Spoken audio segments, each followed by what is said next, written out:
सबसे दूर है, लेकिन भारतवासियों के दिलों के सबसे करीब है। आपके नाम में भी शुभ है और आपकी यात्रा नए युग का शुभ आरंभ भी है। इस समय बात हम दोनों कर रहे हैं, लेकिन मेरे साथ 140 करोड़ भारतवासियों की भावनाएं भी हैं। मेरी आवाज में सभी भारतीयों का उत्साह और उमंग शामिल है। अंतरिक्ष में भारत का परचम लहराने के लिए मैं आपको हार्दिक बधाई और शुभकामनाएं देता हूं। मैं ज्यादा समय नहीं ले रहा हूं, तो सबसे पहले तो ये बताइए, वहां सब कुशल मंगल है? आपकी तबीयत ठीक है? जी प्रधानमंत्री जी, बहुत बहुत धन्यवाद आपकी विशेष का और 140 करोड़ मेरे देशवासियों की विशेष का। मैं यहाँ बिल्कुल ठीक हूँ, सुरक्षित हूँ। आप सबके आशीर्वाद और प्यार की वजह से बहुत अच्छा लग रहा है। बहुत नया एक्सपीरियंस है ये, और कहीं ना कहीं बहुत सारी चीज़ें ऐसी हो रही हैं जो दर्शाती हैं कि मैं और मेरे जैसे बहुत सारे लोग हमारे देश में और हमारा भारत किस दिशा में जा रहा है। ये जो मेरी यात्रा है, ये पृथ्वी से ऑर्बिट की 400 किलोमीटर तक की जो छोटी सी यात्रा है, ये सिर्फ मेरी नहीं है। मुझे लगता है कहीं ना कहीं हमारे देश की भी यात्रा है। बिकॉज जब मैं छोटा था, मैं कभी सोच नहीं पाया कि मैं एस्ट्रोनॉट बन सकता हूँ, लेकिन मुझे लगता है आपके नेतृत्व में आज का भारत ये मौका देता है और उन सपनों को साकार करने का भी मौका देता है।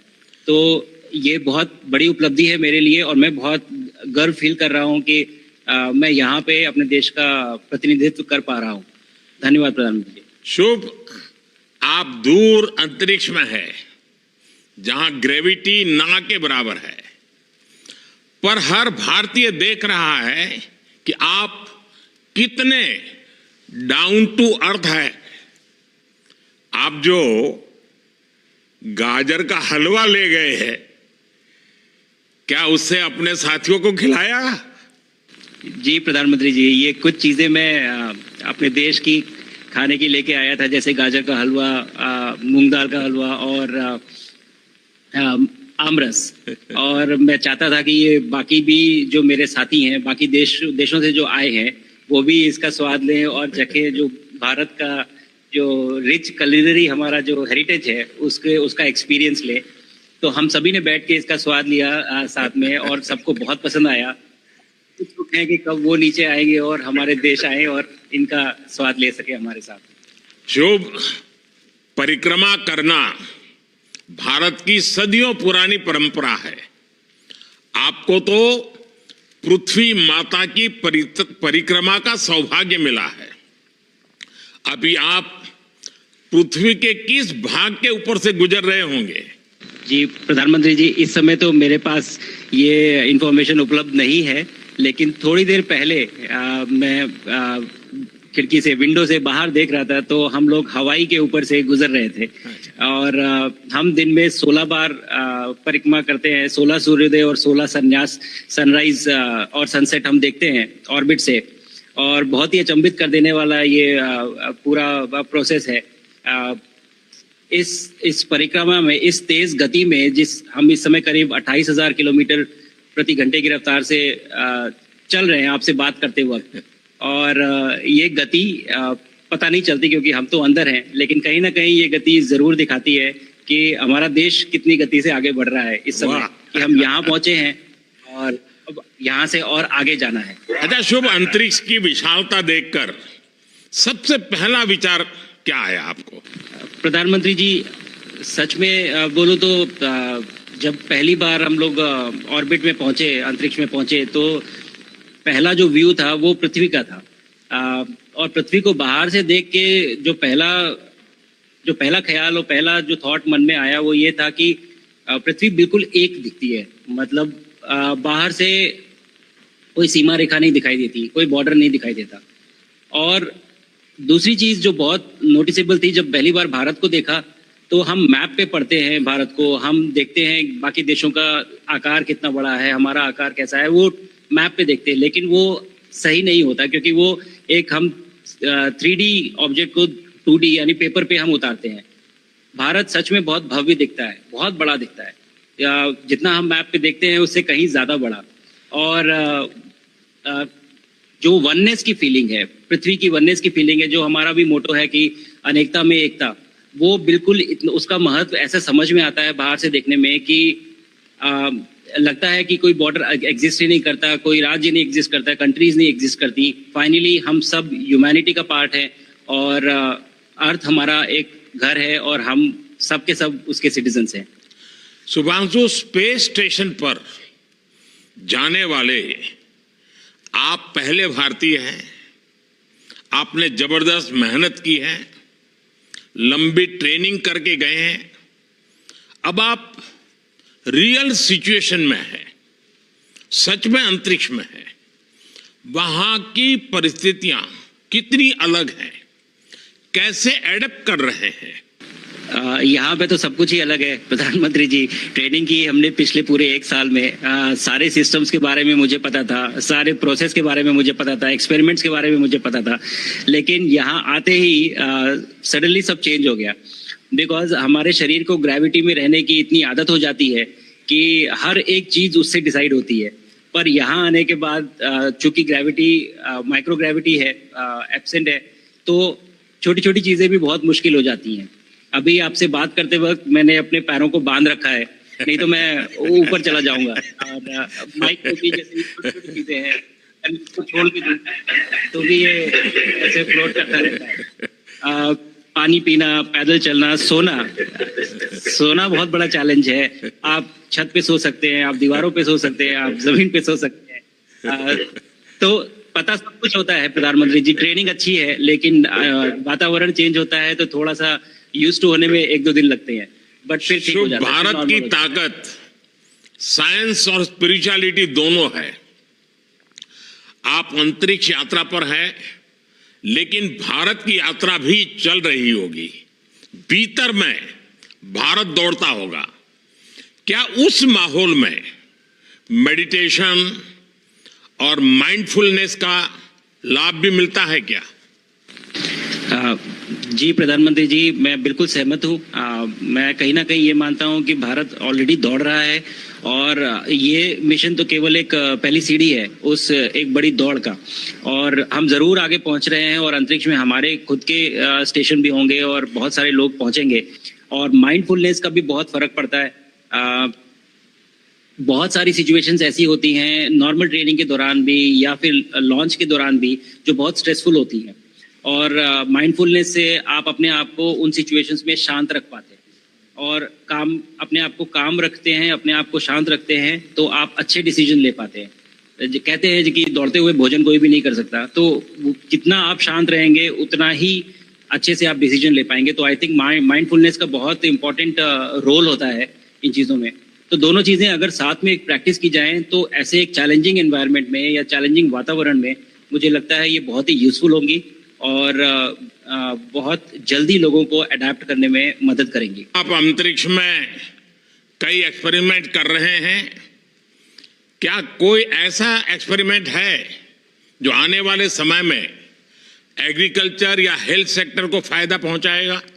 जी प्रधानमंत्री जी, मैं बहुत गर्व से कह सकता हूं कि पहली बार भारतीय वैज्ञानिकों ने 7 यूनिक एक्सपेरिमेंट्स डिज़ाइन किए जो कि मैं अपने साथ स्टेशन पे लेके आया हूं। और पहला एक्सपेरिमेंट जो मैं करने वाला हूं, जो कि आज ही के दिन में शेड्यूल्ड है, वो है स्टेम सेल्स के ऊपर। अंतरिक्ष में आने से क्या होता है कि ग्रेविटी चूंकि एब्सेंट होती है तो लोड खत्म हो जाता है, तो मसल लॉस होता है। तो जो मेरा एक्सपेरिमेंट है वो ये देख रहा है कि क्या कोई सप्लीमेंट दे के हम इस मसल लॉस को रोक सकते हैं या फिर डिले कर सकते हैं। इसका डायरेक्ट इम्प्लीकेशन धरती पे भी है कि जिन लोगों का मसल लॉस होता है ओल्ड एज की वजह से, तो उनके ऊपर ये सप्लीमेंट्स यूज किए जा सकते हैं। तो मुझे लगता है कि ये डेफिनेटली वहाँ यूज हो सकता है। साथ ही साथ जो दूसरा एक्सपेरिमेंट है वो माइक्रो एल्गी की ग्रोथ के ऊपर। ये माइक्रो एल्गी बहुत छोटे होते हैं लेकिन बहुत न्यूट्रिशियस होते हैं।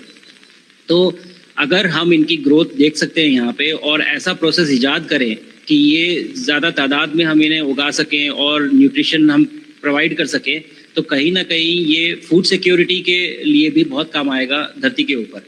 सबसे बड़ा एडवांटेज जो है स्पेस का वो ये है कि ये जो प्रोसेस है यहाँ पे बहुत जल्दी होते हैं, तो हमें महीनों तक या सालों तक वेट करने की जरूरत नहीं होती। तो इसलिए यहाँ के जो रिजल्ट चंद्रयान की सफलता के बाद देश के बच्चों में, युवाओं में विज्ञान को लेकर एक नई रुचि पैदा हुई। अंतरिक्ष को एक्सप्लोर करने का जज्बा बढ़ा। अब आपकी ये ऐतिहासिक यात्रा उस संकल्प को और मजबूती दे रही है। आज बच्चे सिर्फ आसमान नहीं देखते, वे यह सोचते हैं मैं भी वहां पहुंच सकता हूं। यही सोच, यही भावना हमारे भविष्य के स्पेस मिशंस की असली बुनियाद है। आप भारत की युवा पीढ़ी को क्या मैसेज देंगे? प्रधानमंत्री जी, अगर मैं अपने युवाओं पीढ़ी को आज कोई मैसेज देना चाहूँगा तो पहले ये बताऊँगा कि भारत जिस दिशा में जा रहा है, हमने बहुत बोल्ड और बहुत ऊंचे सपने देखे हैं और उन सपनों को पूरा करने के लिए हमें आप सबकी ज़रूरत है। तो उस ज़रूरत को पूरा करने के लिए मैं ये कहूँगा कि सक्सेस का कोई एक रास्ता नहीं होता कि आप कभी कोई एक रास्ता लेता है, कोई दूसरा रास्ता लेता है, लेकिन एक चीज़ जो हर रास्ते में कॉमन होती है वो ये होती है कि आप कभी कोशिश मत छोड़िए, नेवर स्टॉप ट्राइंग। अगर आपने ये मूल मंत्र अपना लिया कि आप किसी भी रास्ते पे हो, कहीं पे भी हो, लेकिन आप कभी गिव अप नहीं करेंगे, तो सक्सेस चाहे आज आए या कल आए पर आएगी जरूर। मुझे पक्का विश्वास है कि आपकी ये बातें देश के युवाओं को बहुत ही अच्छी लगेगी। और आप तो मुझे भली भांति जानते हैं, जब भी किसी से बात होती है तो मैं होमवर्क जरूर देता हूं। हमें मिशन गगनयान को आगे बढ़ाना है, हमें अपना खुद का स्पेस स्टेशन बनाना है और चंद्रमा पर भारतीय एस्ट्रोनॉट की लैंडिंग भी करानी है। इन सारे मिशंस में आपके अनुभव बहुत काम आने वाले हैं। मुझे विश्वास है आप वहां अपने अनुभवों को जरूर रिकॉर्ड कर रहे होंगे। जी प्रधानमंत्री जी, बिल्कुल। ये पूरा मिशन की ट्रेनिंग लेने के दौरान और एक्सपीरियंस करने के दौरान जो मुझे लेसन्स मिले हैं, जो मुझे सीख मिली है, वो सब एक स्पॉन्ज की तरह मैं एब्जॉर्ब कर रहा हूँ और मुझे यकीन है कि ये सारी चीज़ें बहुत वैल्यूएबल प्रूव होंगी, बहुत इम्पॉर्टेंट होंगी हमारे लिए जब मैं वापस आऊँगा और हम इन्हें इफेक्टिवली अपने मिशंस में इनके लेसन्स अप्लाई कर सकेंगे और जल्दी से जल्दी उन्हें पूरा कर सकेंगे। बिकॉज मेरे साथी जो मेरे साथ आए थे, कहीं ना कहीं उन्होंने भी मुझसे पूछा कि हम कब गगनयान पे जा सकते हैं, जो सुन के मुझे बहुत अच्छा लगा और मैंने बोला कि जल्दी ही। तो मुझे लगता है कि ये सपना बहुत जल्दी पूरा होगा और मेरी जो सीख मुझे यहाँ मिल रही है वो मैं वापस आके उसको अपने मिशन में पूरी तरह से 100% अप्लाई करके और उनको जल्दी से जल्दी पूरा करने की कोशिश करेंगे। शुभांशु, मुझे पक्का विश्वास है कि आपका ये संदेश एक प्रेरणा देगा। और जब हम आपके जाने से पहले मिले थे, आपका परिवारजन के भी दर्शन करने का अवसर मिला था और मैं देख रहा हूं कि आपके परिवारजन भी सभी उतने ही भावुक है, उत्साह से भरे हुए हैं। शुभांशु, आज मुझे आपसे बात करके बहुत आनंद आया। मैं जानता हूं आपके जिम में बहुत काम है और 28,000 किलोमीटर की स्पीड से काम करने हैं आपको, तो मैं ज्यादा समय आपका नहीं लूंगा। आज मैं विश्वास से कह सकता हूं कि ये भारत के गगनयान मिशन की सफलता का पहला अध्याय है। आपकी यह ऐतिहासिक यात्रा सिर्फ अंतरिक्ष तक सीमित नहीं है, यह हमारी विकसित भारत की यात्रा को तेज गति और नई मजबूती देगी। भारत दुनिया के लिए स्पेस की नई संभावनाओं के द्वार खोलने जा रहा है अब भारत सिर्फ उड़ान नहीं भरेगा, भविष्य में नई उड़ानों के लिए मंच तैयार करेगा। मैं चाहता हूं, कुछ और भी सुनने की इच्छा है आपके मन में, क्योंकि मैं सवाल नहीं पूछना चाहता, आपके मन में जो भाव है अगर वो आप प्रकट करेंगे, देशवासी सुनेंगे, देश की युवा पीढ़ी सुनेगी, तो मैं भी खुद बहुत आतुर हूं कुछ और बातें आपसे सुनने के लिए। धन्यवाद प्रधानमंत्री जी। यहाँ ये पूरी जर्नी जो है ये अंतरिक्ष तक आने की और यहाँ ट्रेनिंग की और यहाँ तक पहुँचने की, इसमें बहुत कुछ सीखा है प्रधानमंत्री जी मैंने। लेकिन यहाँ पहुँचने के बाद मुझे पर्सनल एकम्प्लिशमेंट तो एक है ही, लेकिन कहीं ना कहीं मुझे ये लगता है कि ये हमारे देश के लिए एक बहुत बड़ा कलेक्टिव अचीवमेंट है। और मैं हर एक बच्चे को जो ये देख रहा है, हर एक युवा को जो ये देख रहा है, एक मैसेज देना चाहता हूँ, और वो ये है कि अगर आप कोशिश करते हैं और आप अपना भविष्य बनाते हैं अच्छे से, तो आपका भविष्य अच्छा बनेगा और हमारे देश का भविष्य अच्छा बनेगा। और केवल एक बात अपने मन में रखिए, that sky is never the limit, ना आपके लिए, ना मेरे लिए और ना भारत के लिए। और ये बात हमेशा अगर आपने मन में रखी तो आप आगे बढ़ेंगे, आप अपना भविष्य उजागर करेंगे और आप हमारे देश का भविष्य उजागर करेंगे।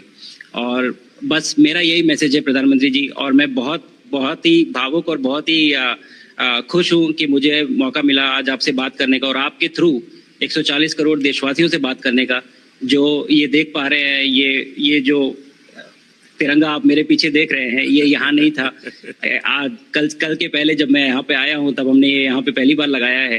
तो ये बहुत भावुक करता है मुझे और बहुत अच्छा लगता है देख के कि भारत आज इंटरनेशनल स्पेस स्टेशन पहुंच चुका है। शुभांशु, मैं आपको और आपके सभी साथियों को आपके मिशन की सफलता के लिए बहुत बहुत शुभकामनाएं देता हूं। शुभांशु, हम सबको आपकी वापसी का इंतजार है। अपना ध्यान रखिए, मां भारती का सम्मान बढ़ाते रहिए।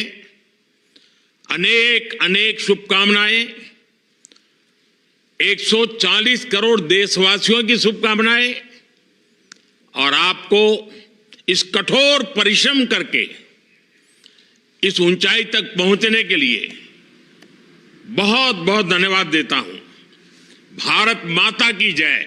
धन्यवाद प्रधानमंत्री जी, धन्यवाद। और सारे 140 करोड़ देशवासियों को धन्यवाद। और स्पेस से सबके लिए